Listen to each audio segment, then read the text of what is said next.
സന്ധ്യാസമയത്തെ കുറച്ച് വിശേഷങ്ങളാണ് കേട്ടോ. വീട്ടിൽ സന്ധ്യയായപ്പോൾ വിളക്കൊക്കെ വെച്ച് പ്രാർത്ഥനയൊക്കെ കഴിഞ്ഞിരുന്നപ്പോഴാണ് ഒരു മൂസാമ്പി ഉണ്ടായിരുന്നു. അതിനെ തൊലി പൊളിച്ച് കഴിച്ചു.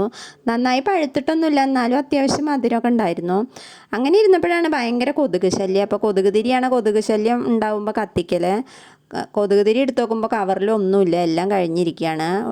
ഞാൻ അപ്പോഴാണ് ഒരു ചേച്ചി പറഞ്ഞതാണ് കുറച്ച് കടുക് വറുത്ത് പൊടിക്കുക, അതിലേക്ക് കുറച്ച് എണ്ണയും കൂടെ ചേർത്ത് നന്നായി മൂപ്പിച്ചെടുക്കുക.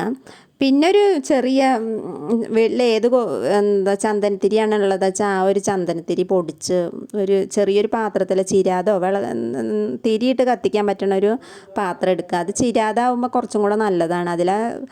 ആ ചന്ദനത്തിരി പൊടിച്ച് ചേർക്കുക. അതിലേക്ക് നമ്മൾ ആ കടുകിട്ട് മൂപ്പിച്ച എണ്ണയും കൂടെ ചേർത്തിട്ട് കത്തിച്ച് വെച്ചാൽ മതി. കൊതുക് പിന്നെ ആ പരിസരത്ത് വരില്ല. അപ്പം ഞാൻ അങ്ങനെ ചെയ്ത് നോക്കി. ഒരു 10 മിനിറ്റ് കഴിഞ്ഞപ്പോഴേക്കും തന്നെ കൊതുകുകളൊക്കെ പമ്പ കടന്നു.